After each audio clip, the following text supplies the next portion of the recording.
기하 16장 말씀입니다. 16장 본문이 좀 길지만 1절부터 20절까지 말씀을 우리 함께 잘 맞추어서 읽도록 하겠습니다. 16장 1절부터 20절까지 읽겠습니다. 르말리아의 아들 베가 제17년에 유다의 왕 요담의 아들 아하스가 왕이 되니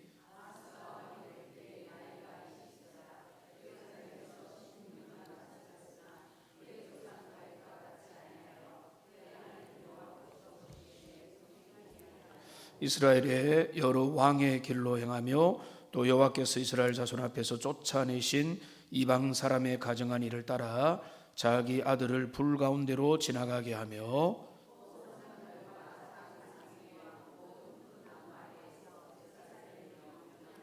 이때에 아람의 왕 르신과 이스라엘 왕 르말레의 아들 베가가 예루살렘에 올라와서 싸우려 하여 아하스를 에워쌌으나 능히 이기지 못하니라.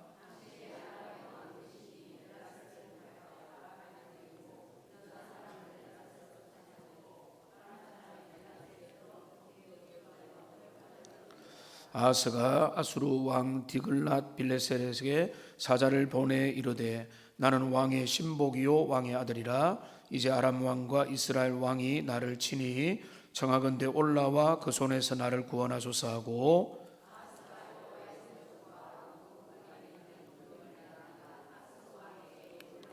아수르 왕이 그 청을 듣고 곧 올라와서 다메섹을 쳐서 점령하여 그 백성을 사로잡아 기르로 옮기고 또 르신을 죽였더라.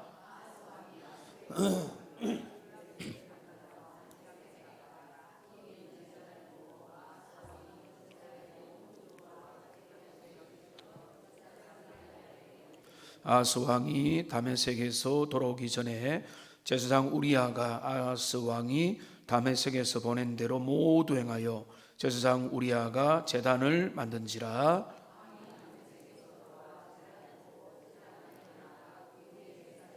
자기의 번제물과 소제물을 불사르고 또 전제물을 붓고 수은제 짐승의 피를 제단에 뿌리고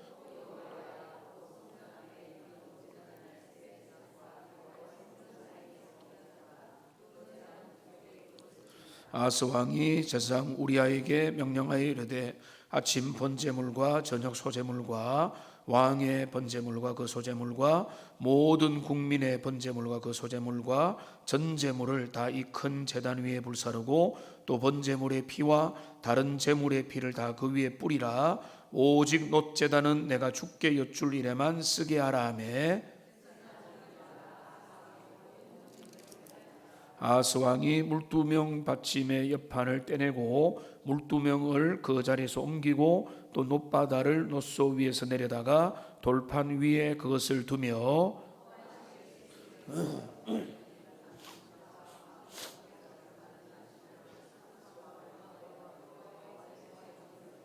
아하스가 행한 그 남은 사적은 유다 왕 역대지략에 기록되지 아니하였느냐. 아하스가 그의 조상들과 함께 잠에 다윗 성에 그 열조와 함께 장사되고 그의 아들 히스기야가 대신하여 왕이 되니라. 아멘.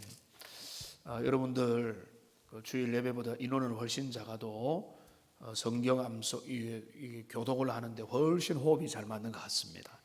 긴데 호흡을 잘 맞춰서 잘 읽어 주셨는데요. 우리는 오늘 이제 함께 살펴볼 이제 아하스 왕인데요. 제목을 그렇게 붙여봤습니다. 세상을 따르는 왕이다. 그런데 이게 많은 내용을 오늘 하루에 제가 간략하게 다뤄야 되기 때문에 그에 대해서 우선은 살펴보는데 남유다 역사상 가장 어두운 시기를 보냈던 그런 왕이거든요. 유다의 12번째 왕인데 이 아하스 왕에 대해서 핵심적인 거 4가지만 우선 살펴보겠습니다. 우선은 그의 혈통입니다. 혈통.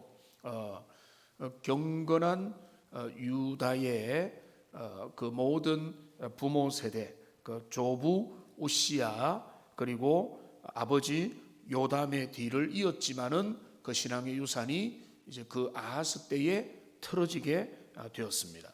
그가 통치했던 것은 16년을 다스렸습니다. 우리가 BC 몇 년 이런 거는 대략만 읽으시면 되고 한 16년을 통치했고, 그 시대의 위기는 뭔가 하면 오늘 우리가 몰랐던 지리도 이란 사태 나니까 찾아보면 여기가 그거 하면서 좀 많이 알게 되듯이, 그 이스라엘이 남유다 바로 위에 누가 있습니까?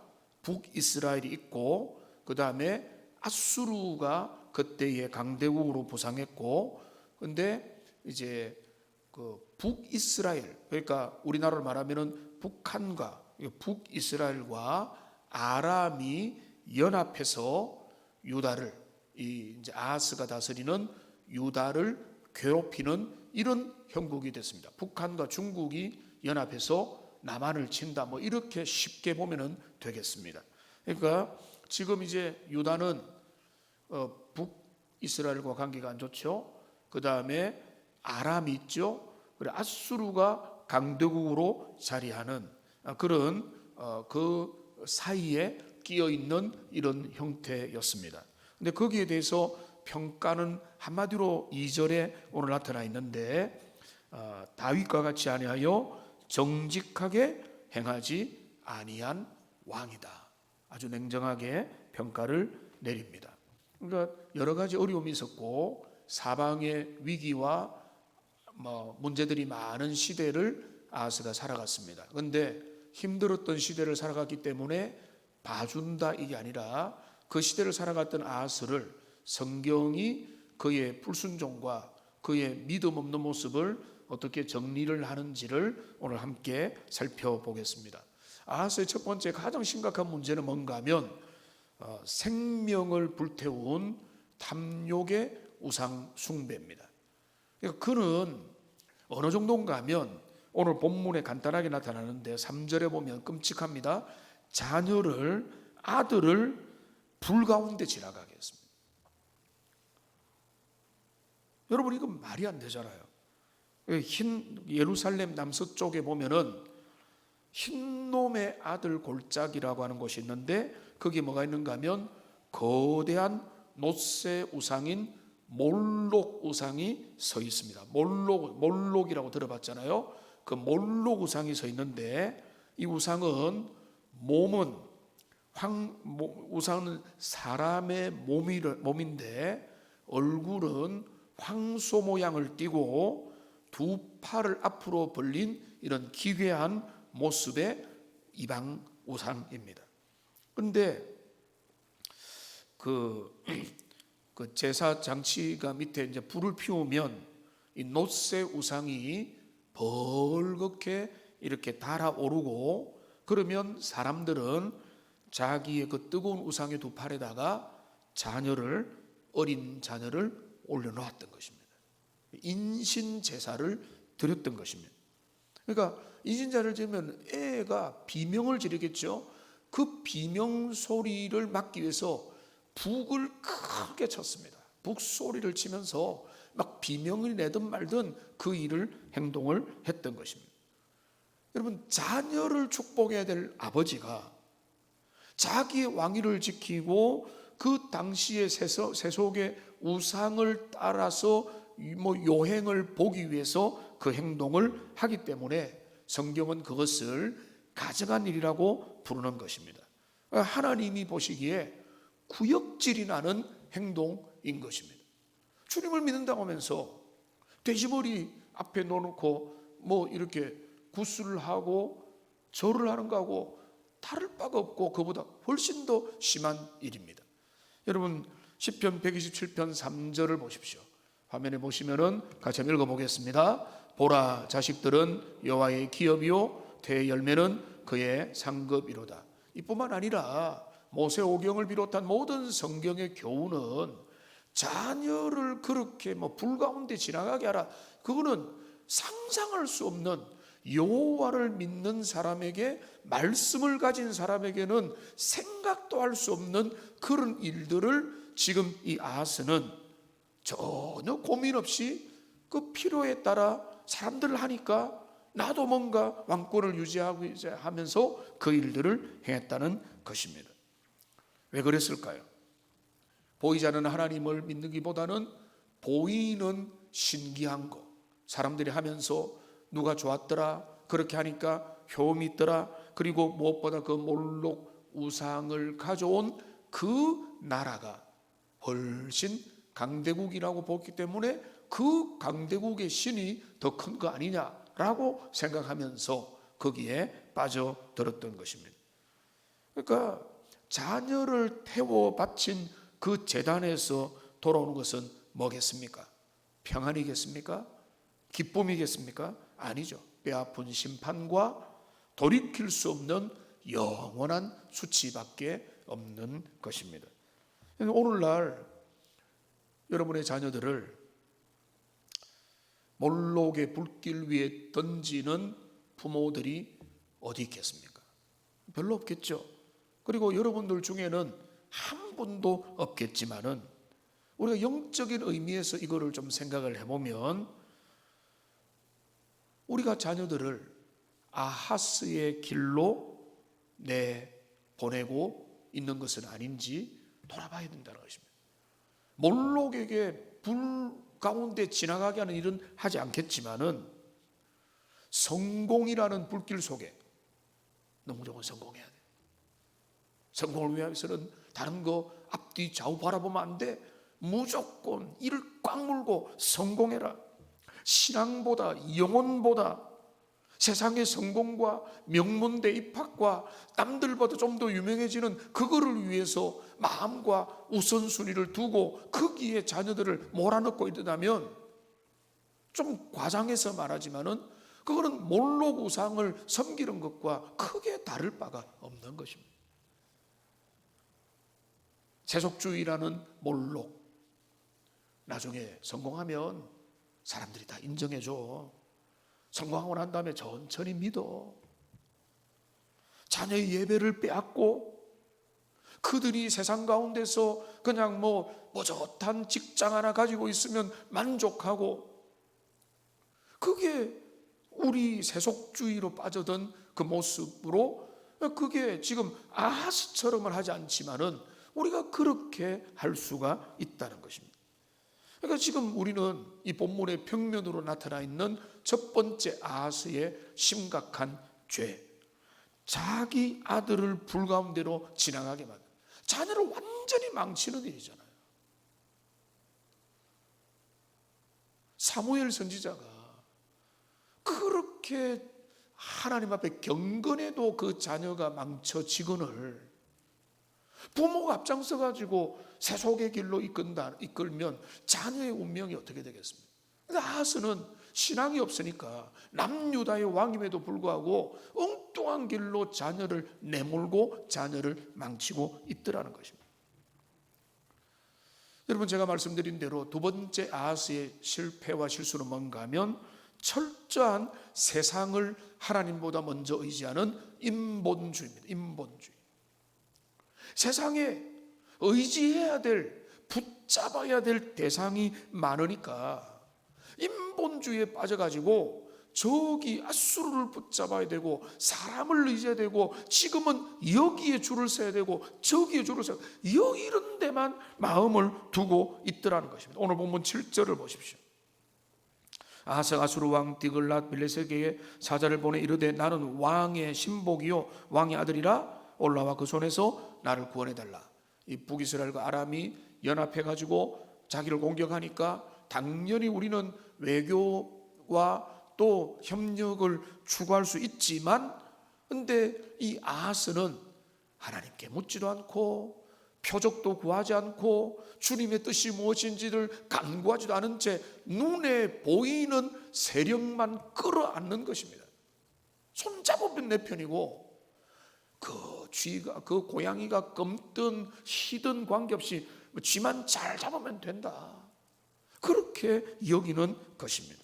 그런데 여러분, 이거를 우리가 그냥 단순하게, 그러니까 우리는 오직 하나님만 바라본다, 이 말은 외교도 필요 없고 협상도 필요 없고 타협도 필요 없고 하고 싶은 대로 했다가 그냥 이렇게 된다, 이런 의미가 아닌 것입니다. 우리는 필요할 때는 연합도 해야 되고 우리와 뜻이 안 맞는 사람들과도 마음을 열어줘야 되고 이렇게 가야 되는 부분도 있겠지만은, 그런데 지금 남유다 다윗의 나라의 지도자는 1번이 뭔가 하면 주님의 뜻이거든요. 세상 나라의 기준은 원래부터 달라요. 세상 나라는 힘과 능력과 세력과 권세를 기초로 하지만은 하나님의 나라, 다윗의 왕국, 아브라함의 자손들, 그 주님의 언약의 백성들은 왕의 여호와의 율법서를 옆에 두고 주님의 통치를 따라가도록 처음부터 주님이 그렇게 말씀했는데 그 길에서 너무 많이 떠나 있더라는 것입니다. 그런데 주님은 이사야를 통해서 지금 이 아하스와 이사야가 함께 이게 이제 같이 맞물리는 그런 시대거든요. 화면에 다시 한번 띄워주시면은 이미 말씀했습니다. 이사야 7장 4절에 보면 그들에게 이르기를 너는 삼가며 조용하라. 아람 왕 르신과 르말라의 아들이 심히 노할지라도, 그들이 아람과 르말레의 아들이 이방 사람들이 막 노하고 흥분해도 이들은 연기 나는 두 부직갱이 그루트기에 불과하니 두려워하지 말며 낙심하지 말라고 주님이 알려주셨다는 거예요. 근데 하나님의 약속과 보이지 않는 주님의 언약은 별로 내 것이 아니고 눈에 보이는 아람과 세상의 세력들을 훨씬 더 크게 보는, 주님만 의지했다면 무슨 말입니까? 절대로 이 연합 협공에 넘어지지 않았다는 말이에요. 근데 큰일 나겠구나, 내가 지금 죽을 수 있겠구나, 이렇게 되니까 하나님의 약속도 뒷전이고 엉뚱한 길로 가는 것입니다. 하나님은 그들을 뭐라고 합니까? 북이스라엘과 아람을 뭐라는가 하면 연기 나는 두 부직갱이 그루트기에 불과하다. 그들은 아무것도 아니다. 그들이 아무리 까불고 아무리 기세등등해도 그들이 능력이 없다고 주님이 말씀을 했다면 그걸 믿고 안심해야 되는데 그렇게 하지 못했다는 것입니다. 여러분, 이 두 번째 인본주의, 여기에 대해서 우리가 살펴볼 게 많이 있겠지만은 여기 보십시오. 아하스 왕은 급할 때 눈에 보이는 것에 의지를 했습니다. 아수르에게 달려갔다는 거죠. 여러분 묻습니다. 여러분이 마음으로 나는 그 정도는 아닙니다라고 답할 걸 알고 있기 때문에 묻습니다. 여러분이 어려움 당할 때 여러분이 취하는 첫 번째 옵션은 뭡니까? 여러분이 어렵고 힘들고 위기와 답답한 일이 있을 때 내 마음에 가지는 첫 번째 선택은 뭔지? 여러분, 여기 이제 젊은 분들은 많이 없지만은 오늘날 디지털 시대에 아수르가 뭘까 생각해 보면 우리는 AI를 의지하는 겁니다. 그냥 제미나이한테 물어보고 AI한테 물어보고 챗GPT에 물어보고 세상의 정보에 물어보고 이럴 때 어떻게 하지 저럴 때 어떻게 하지, 그 모든 세상의 정보들을 의지해 가지고 그 정보 가지고 내가 결정해 버려. 주님의 은혜를 구하고 하나님께서 이 나의 건강 문제, 이 나의 관계 문제, 이 나의 인생의 문제, 이 나의 절망의 문제 앞에 주님이 뭐라고 하시는지에 대해서 물어봐야 되는데, 그거보다는 이게 어떨까 저게 어떻고 세상이 뭐라고 하고 이런 데다가 우리가 다 해서 그거에 우리의 마음을 두려고 합니다. 그리고 인맥을 동원하고 정보와 지식과 자산만 있으면 나는 이 위를 피해갈 수 있다. 이렇게 된다면 우리는 이 지금 아하스가 범했던 그 외교와 눈에 보이는 큰 세력에게 내 마음을 의지하는 것과 다를 바가 없는 것이 아닌가 생각을 해봐야 되는 것입니다. 여러분, 언제나 그렇잖아요. 하나님은 보이지 않지만은 주먹은 가깝고 권력은 눈에 가깝게 다가오죠. 그런데 보이지 않는 하나님, 그런데 그분의 신실하심, 그분의 역사와 그분의 언약과 그분이 우리를 한 번도 인생들을 배반하지 않으셨다고 하는 그 모든 사실이 우리에게 경험으로 쌓인 사람들은 그렇게 안 하죠. 좀 힘들고 어려울 때마다 하나님께 내 인생을 맡깁니다, 이렇게 갈 수 있는 것입니다. 그런데 이 아하스는요 거기에서 너무 멀어져 버린 것입니다. 성경은 우리에게 이것을 끊임없이 말합니다. 시편 146편 3절 같이 한번 읽어보겠습니다. 귀인들을 의지하지 말며 도림이 없는 인생도 의지하지 말지니. 여러분, 그들이 우리를 돕겠다, 서로 도움을 주고받고 얼마나 좋습니까? 그런데 의지하지 말라는 것은 뭡니까? 그들을 신앙의 대상으로 네 아니면 죽는다, 그 사람 아니면 나는 끊긴다, 이런 생각하지 말고 하나님만이 우리의 진정한 해결자가 되시고 피난처가 되신다. 여러분, 귀인들, 동쪽에서 오는 귀인이든 서쪽에서 오는 귀인이든 그들의 여러분의 운명을 걸지 말라고 성경은 말하고 있는 것입니다. 시편 20편 7절에도 또 다윗은 이렇게 고백하잖아요. 같이 읽겠습니다. 어떤 사람은 병거, 어떤 사람은 말을 의지하나 우리는 여호와 우리 하나님의 이름을 자랑하리로다. 여러분, 믿음의 차이는 저는 이거라고 보거든요. 어려운 일 당할 때 주님 바라보는 거예요. 평소에는 뭐 표시 안 나지만은 힘든 일, 어려운 일, 위기를 만났을 때 침묵합니다. 하나님 바라봅니다. 하나님 바라보면 너 잘못했잖아, 깨닫고 회개하는 것이고, 나의 뜻이 있어, 선한 뜻이 있어, 기다리는 것이고, 주님의 인도를 받으면서 믿음으로 걸어가면 되는 게, 하나님을 바라보라고 주님은 끊임없이 이야기하고 세상의 다른 것들을 의지하거나 자랑하지 말라고 하시는 것입니다. 여러분, 이 내용은 모를 바가 없는데 중요한 것은 실제로 어떻게 하느냐인데, 이 아하스 왕은 어려울 때 나라가 다급하고 자신의 권력이 위태하니까 눈에 보이는 세력을 덥석 잡아버렸다는 것입니다. 우리는 우리의 삶에 다가오는 크고 작은 어려움과 위기 앞에서 하나님을 의지하고 하나님께 우리의 소망을 두고 하나님 외에는 위로받기를 거절하는 그런 하나님의 사람들이 되시기를 주님의 이름으로 축복합니다. 이 세 번째, 이 아하스의 심각한 문제가 갈수록 더 심각해진다고 볼 수도 있는데, 이 아하스는 본질을 버리고 형식을 쫓는 혼합주의에 빠져버렸습니다. 이 아하스의 왕의 세 번째 문제입니다. 여기 10절을 보시면은 아수르 왕을 찾아서 다메섹에 갔습니다. 근데 이 다메섹에 가서 그는 뭘 받는가 하면 거기에 있는 화려한 제단을 받습니다. 다메섹의 제단을 받다는 것입니다. 앙코르와트의 그 사원들을 봤습니까? 어떤 사람들은 와, 어떤 사람은 우상 덩어리다 이러면서 힘들어하고 하는데, 그런 걸 본 겁니다. 이방의 이제 신전의 화려한 모습을 보고 그는 거기서 영감과 감동을 받았습니다. 그리고 그는 10절에 뭘 합니까? 제단의 모든 구조와 제도의 양식을 그려서 제사장에게 보냈습니다. 그러니까 이거는 취미, 예술, 어떤 문화, 이런 것도 있구나라고 하는 그냥 정보 이 정도가 아니라 하나님 예배하는 부분에 있어서 얼마든지 세상적인 것을 가져와도 된다고 이 사람은 생각했던 것입니다. 좋으면 그냥 가져오지 뭐, 이런 생각인 것입니다. 그러니까 여러분, 이 다메섹에 있는 제단을 보고 매료돼 가지고 다 자세히 그려 가지고 가져왔던 문제는 뭔가 하면, 우선은 몇 가지 문제가 있는데, 첫째는 뭔가 하면 거기 다메섹이 어디입니까? 지금 아수르의 근거지잖아요. 아수르는 뭔가 하면 승자거든요. 패권 국가거든요. 힘센 나라라는 것입니다.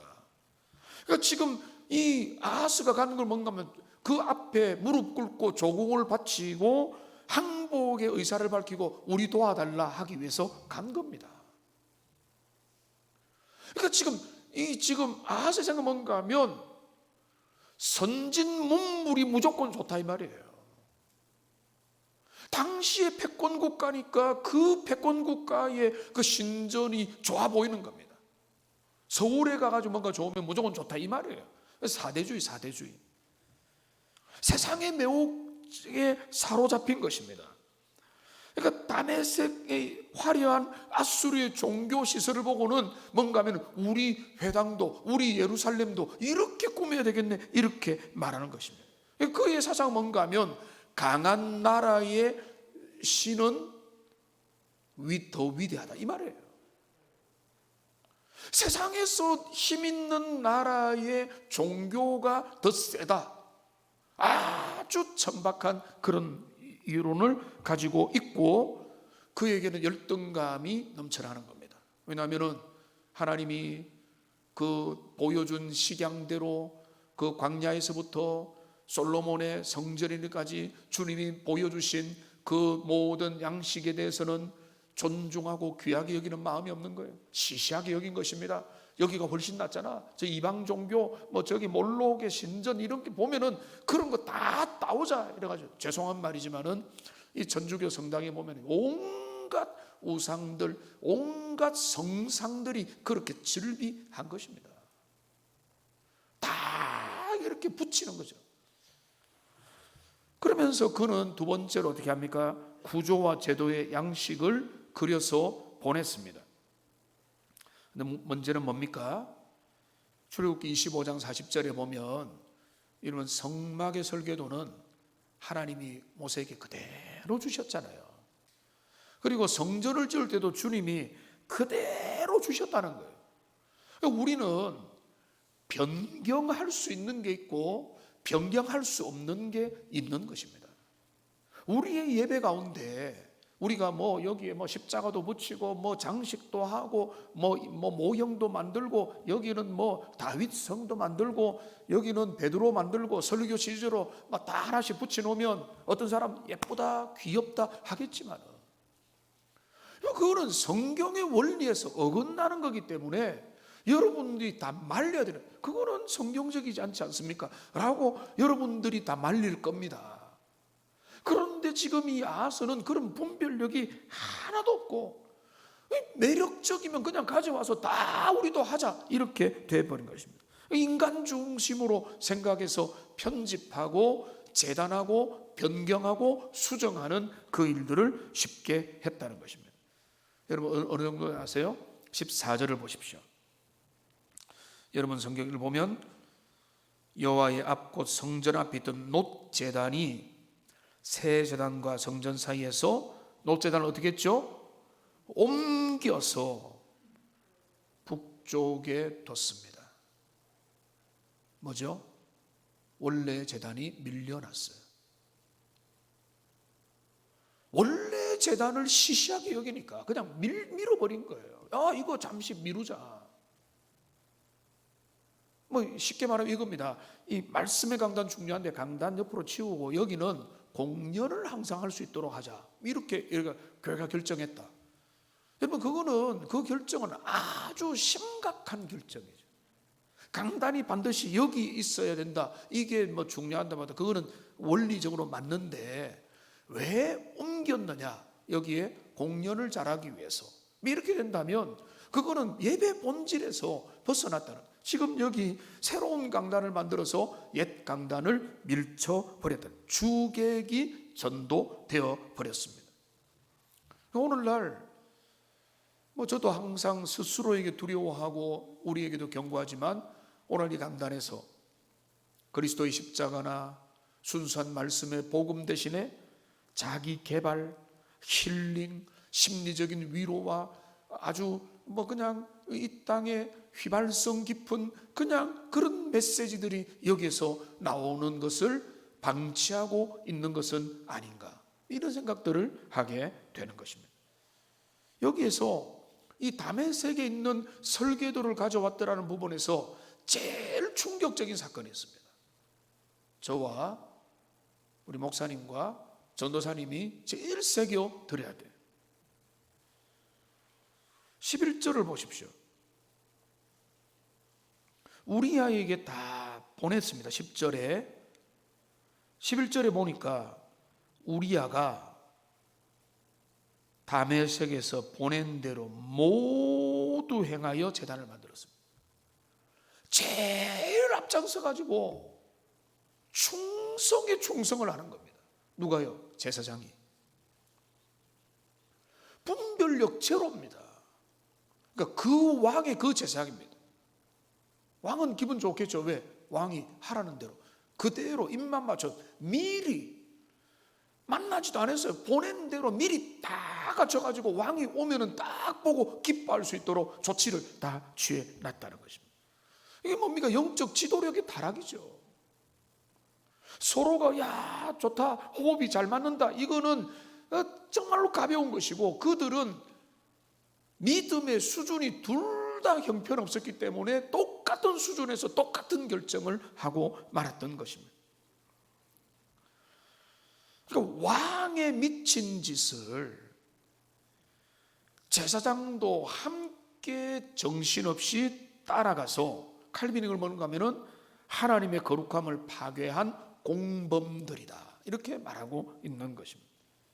그러니까 교회 지도자, 이거는 목회자 1번이고, 교회 중직자, 장로님, 권사님, 집사님, 교회 안에 믿음 생활 오래 했던 분들이라 할지라도 그들이 세상의 것들과 타협해가지고 교회 안에서 이렇게 하자 저렇게 하는데, 여러분 오해하지 마십시오. 우리는 본질이 아닌 거는요, 이렇게도 되고 저렇게도 돼요. 그게 가지고 모든 거는 옛 것이 좋다, 이걸 말하는 게 아닙니다. 본질에 지금 구약시대니까 구약시대의 그 성전의 본질과 심각하게 틀어지는데도, 왕이 틀어지면 제사장이 목숨 걸고 막아야 되는데 목숨 걸고 막기는 그냥 똑같은 수준에서 미리 충성을 하면서 그 일들을 하고 있다는 것입니다. 마지막 이 아하스 왕의 문제를 살펴보겠습니다. 이 아하스 왕의 마지막 문제는 뭔가 하면 역대하 28장과 같이 살펴봐야 되는데, 일이 힘들어지는데 영적으로는 더 불감증에 빠지는 문제가 있는 것입니다. 역대하 28장 22절에 보면, 이 글자가 좀 작지만 이거 중요한 구절이니까 한번 읽어보겠습니다. 이 아하스 왕이 곤고할 때에 더욱 여호와께 범죄하여. 제가 그런 말 하잖아요. 이상하다고. 기도해야 될 때 이상하게 주님으로부터 멀어진다고. 주님 앞에 달려 나와야 될 때인데 세상으로 가버린다고. 누구라고요? 아하스 왕이 그랬다는. 힘들고 공고할 때는 주님 찾고, 주님 내가 왜 이렇게 됐습니까? 하나님의 섭리입니까? 아니면 내가 회개할 게 있습니까? 이렇게 나올 때 주님이 긍휼히 여기시고 불쌍히 여기시고 은혜의 새 힘을 주시는데, 아하스는 뭔가 하면 공고할 때 더 패착들을 계속해서 두는 모습을 보는 것입니다. 아하스 왕이 왜 공고해졌습니까? 간단하게 정리하면 첫째는 뭔가 하면 주변 강대국의 침공으로 인해서 군사적으로 곤고했고요. 두 번째로는 뭔가 하면 환경적으로도 피곤했습니다. 에돔과 블레셋이 전방위로 압박을 가하니까 그것도 그에게 스트레스였고, 그 다음에 의지했던 동맹국이 외교적으로도 배신을 해가지고 아수르는 도움을 주기는커녕, 오늘 본문을 안 찾아보는데 역대하 28장의 20절 21절에 보면은요, 오히려 그를 에워싸가지고 그 여호와의 전에 있는 그 궁의 재물을 가지고 막 로비도 했지만 소용이 없고 오히려 공격을 뒤통수를 맞은 것입니다. 그다음에 네 번째로 뭔가 하면 근본적으로 영적으로 하나님께서 지금 몰락해가는 남유다의 상황에 그 정말로 이 경사로를 우리 주님이 그대로 보고 계시는 그 영적인 의미가 있었기 때문에, 이런 종합적인 이유로 인해서 아하스의 삶은 고단하고 피곤했다는 것입니다. 그러면 그 피곤할 때에 그 피곤한 삶을 두고 군사적으로, 환경적으로, 외교적으로 근본적인 영적인 이유에서 그의 삶이 곤고해졌다면, 그 곤고한 삶을 해결할 주님께로 가야 되는데 그 모든 것들에서 인간적인 방법을 찾고 있더라는 것입니다. 그러니까 앞에 구절 잠시만 다시 보여주면, 이 뭡니까? 이 아하스 왕이 곤고할 때에 더욱 여호와께 나아가고, 이게 다윗이었고 이게 주님의 사람이었는데 아하스는 그게 아니라 권고할 때에 주님 앞에 더 악한 일을, 배악질을 계속하고 있더라는 것입니다. 여러분, 이제 말씀을 정리하겠는데요, 오늘 아하스 왕에 대한 결론은 역대하 28장 27절에 나와 있습니다. 여기 화면에 한번 보시면 27절에 보면 이 23절도 23절에 보면 그 신이 뭔가 하면 다메섹의 신입니다. 아하스 온 이스라엘을 망하게 하더라. 우리 도와줄 거로 했던 신이 아무 보탬도 안 됐다는 것이고, 27절의 말씀을 보면은 이 아하스는요 예외적으로 이스라엘 왕들의 묘실에 들이지 않았다. 비참하게 마무리됩니다. 누가 봐도 남유다의 왕답지 않다. 평균 정도가 그는 너무나 부끄러운 인생이기 때문에. 그런데 그 결론은요 의외입니다. 여러분, 아하스 때에 아하스의 불신앙에 바로 이어서 하나님의 이사야서에 보면은 위대한 징조를 주십니다. 그게 이사야 7장 14절입니다. 그러므로 주께서 친히 징조를 너희에게 주실 것이라. 오늘 제가 양이 많아서 안 들었는데 이 바로 앞에 뭔가 하면은 나는 징조를 구하지 않겠습니다. 누가 하는 말이죠? 아하스의 말이죠. 아주 멋진 것 같고 아주 신앙이 좋은 것 같지만은 완전히 가짜예요. 그는 위선자요 거짓된 자이기 때문에 여호와께로부터 오는 것에 관심도 없었고, 그러니까 나는 징조 구하지 않겠다 했는데 주님이 뭐라고 하면 니를 통해서 징조를 안 주는데 내가 너에게 친히 징조를 줄게 라고 하는 게 바로 뭔가 하면 임마누엘의 약속이에요. 장차 처녀의 몸에서 아이가 나날 건데 그가 너희의 모든 구원자가 되리라, 이렇게 되는 것입니다. 이 교훈도 놀랐습니다. 아하스가 타락해도요 주님은 남유다를 지키시는 거예요. 목회자 타락해도 주님은 교회를, 경건한 주님의 사람을 붙드십니다. 여러분, 목회자 한 사람한테 다 달려있다고만 여기지 마세요. 바알에게 무릎 꿇지 않은 7천이 있는 겁니다. 그러니까 여러분, 아하스가 타락했다고 해서 그 시대는 절망이었지만 주님은 그 유다를 살려주시는 거거든요. 이 말씀을 맺겠습니다. 오늘 좀 긴 내용이었지만 아하스라고 하는 남유다의 왕의 그 불신앙에 대해서 한 4가지 정도로 살펴봤습니다. 그가 고난을 당하고 역경과 위기를 살았습니다. 우리도 그렇지 않습니까? 그런데 이 아하스는 그 어려움 가운데서 주님 앞에 나오기는커녕 모든 주님이 미워하는 일들을 다 했다. 자녀를 몰록에게 바치고 세상의 것에 쉽게 교회로 가져와서 교회를 타락시키고 하나님을 의지하기보다는 자기를 의지하는 그런 시대를 살아갔습니다. 우리는 이거를 반면교사로 삼아서 우리가 오직 어려움을 당할 때 주님을 바라보고 주님 안에 소망을 두고 주님 안에서 오히려 해결을 받고 위로를 받는 하나님의 사람들이 다 되시기를 주님의 이름으로 축복합니다. 기도하겠습니다.